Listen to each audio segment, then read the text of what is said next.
"I can make her walk again," said a mysterious boy, a barefoot orphan with nothing but a stone and a quiet belief. When a millionaire lost all hope after every expert failed to help his paralyzed daughter, the boy appeared.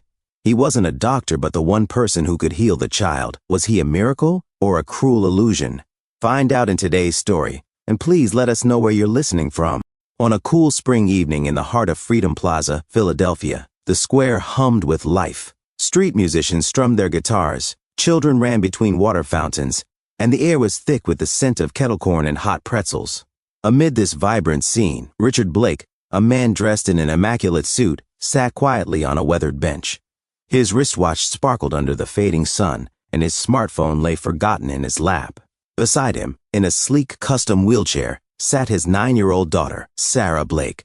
She clutched a worn-out stuffed bunny and stared into space with the haunted eyes of a child who had stopped dreaming. Since the car accident that left her paralyzed, Richard had spared no expense. World-renowned doctors, futuristic therapies, overseas clinics. But all had told him the same thing: she would never walk again. Richard looked at his daughter, a lump forming in his throat. "Time to go, kiddo," he murmured. Then came a voice, "Sir, I can make your daughter walk again."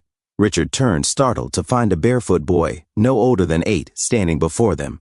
Dirt clung to his torn clothes and his feet were caked in dust, yet his eyes held a quiet conviction beyond his years. The boy's name was Micah Jameson, though he didn't offer it right away. He didn't beg. He didn't offer to sell anything. He just stood there, unwavering. Richard's first instinct was to wave him off. "Do you know how many professionals have told me that's impossible, and you, a kid off the street, think you know more than them?" "I don't need credentials," Micah replied. "I just need your permission." Sarah, eyes wide with curiosity and something else Richard hadn't seen in ages, pure, unfiltered hope, tugged gently at her father's sleeve. "Dad, can we try, please?" Her voice trembled with excitement, not fear, and her grip on his sleeve tightened like she was clinging to possibility itself. Richard froze, startled not by the question, but by the look in her eyes. He looked back at the boy, standing tall despite the dirt and threadbare clothes. Micah didn't flinch. He didn't speak again. He just waited. Richard's instinct screamed at him to say no, to protect Sarah from more heartbreak, to keep her away from illusions. He sighed heavily, his voice thick with hesitation but edged in surrender. 1 hour. That's all you get. 1 hour to try. Under the shade of a jacaranda tree in a quieter corner of the plaza, Micah set to work. He arranged twigs and pebbles in deliberate circles, spread a frayed cloth on the ground, and handed Sarah a small, smooth black stone. "What is this?"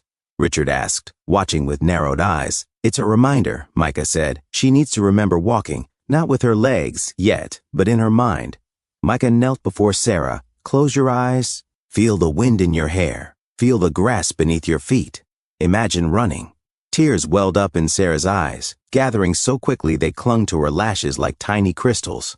"I feel something," she said slowly, her voice shaky, almost afraid to believe it. Her fingers clenched the smooth stone tighter.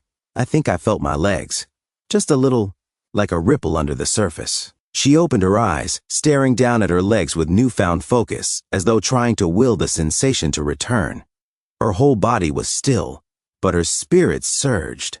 Richard's breath caught in his throat as he took an unconscious step forward, heart hammering against his ribs. He wanted to speak, to question, to rationalize, but the words wouldn't come. In that moment, there was only Sarah's voice, filled with wonder, and the possibility of a miracle beginning to unfold. That night, Richard couldn't sleep. Something about the boy nagged at him. Before dawn, he called in favors, requesting a background check on the mysterious child. What he discovered stopped him cold. Micah Jameson, real name Micah Arrieta, had been the lone survivor of a car crash 3 years earlier. The drunk driver, an employee of Blake Logistics. The settlement, silenced with money.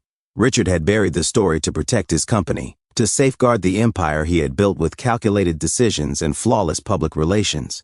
No one had asked about survivors. No one had mentioned a child. The child had lived. And he had come back, not for revenge, but for something else entirely.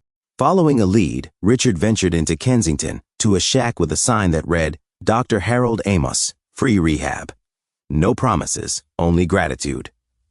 Dr. Amos, a thin, limping man with silver hair and sharp eyes, greeted him without surprise. "You're Richard Blake."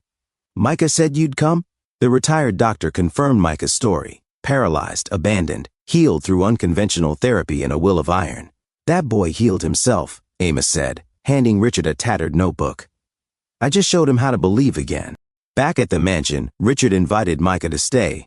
The housekeeper, Janet Cooper, bristled. He's not trained. He's not safe. But Sarah smiled like the sun when Micah arrived. Richard didn't care what anyone said. He stays. A room in the greenhouse was converted into a therapy space. With homemade braces, ropes, and weighted cloth balls, Micah and Sarah began anew. They played. They failed. They tried again. Every small movement became a celebration. Then, one rainy morning, Sarah couldn't move. Sharp pain struck her back. Micah rushed to her side, but Janet called Dr. Crane, who declared, "This ends now." Richard was torn. His daughter was hurting, clearly in physical distress. But there was something in her he hadn't seen in years. A flicker of fight, of life.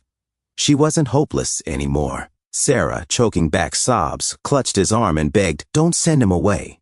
Her voice cracked, but her spirit didn't. "Please, Dad, he's helping me. I know he is." Richard stared down at her, heart pounding, a war of logic and emotion raging inside him. He looked at Micah. The boy stood silent, head slightly bowed, waiting without argument. Finally, Richard made a decision. His voice was low but firm. 2 more weeks. Show me progress, or it ends." Micah nodded once, solemn and grateful. Sarah exhaled in relief, gripping the black stone in her palm as though it had just become her anchor in a storm. Dr. Crane and Micah, natural opposites, formed a truce. Together, they blended traditional exercises with Micah's belief-based visualizations. Sarah struggled, but refused to give up.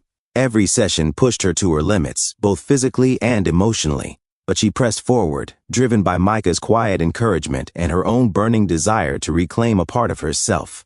There was something inside her now, something Micah had awakened, that refused to let her surrender. And even when her body faltered, her spirit surged onward, determined to meet the challenge head on. Then it happened. One afternoon, with Richard and the entire household watching, Sarah stood, on her own, for 3 full seconds. Richard dropped to his knees, weeping. Dr. Crane said nothing, only removed his glasses in disbelief. That night, dinner was different. For the first time, Richard invited every servant, every staff member to his table. My daughter walked today. And not because of doctors, because of a boy who believed. Later, in his room, Micah found a legal envelope resting on the edge of his bed, its seal unbroken and his name written in careful script across the front. Inside were adoption papers, real, official documents bearing Richard Blake's signature and the state seal. It didn't feel real. His eyes scanned the pages again and again as if trying to convince himself they weren't a dream.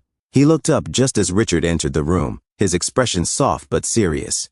"You brought my daughter back to life," Richard said, his voice tight with emotion. "You gave her something no one else could, hope, joy, and strength. You reminded me what it means to fight for someone you love. Now let me give you something in return, a home, a family, a place where you'll never have to survive alone again." Micah accepted, with tears in his eyes. Sarah rushed to him and hugged him tightly, her arms wrapping around him not as someone grateful for a helper, but as someone welcoming family. It was the kind of embrace that didn't ask questions, didn't need permission. It simply said, "You belong here." Richard stood by the door, watching them with a fullness in his chest he hadn't felt since the day Sarah was born. For the first time, Richard felt like he had more than wealth. He had purpose, real, profound, and irreversible purpose. And Micah? He hadn't come to destroy Richard. He had come to save a part of himself. Because sometimes the miracle isn't walking again. It's believing you were never broken to begin with. What would you do if the person who saved your child was the one your past nearly destroyed? Do you think Richard told Micah about the past? Was it right of him to adopt the child? Please share your honest opinions in the comments down below, and thank you for listening to Storyline Narratives.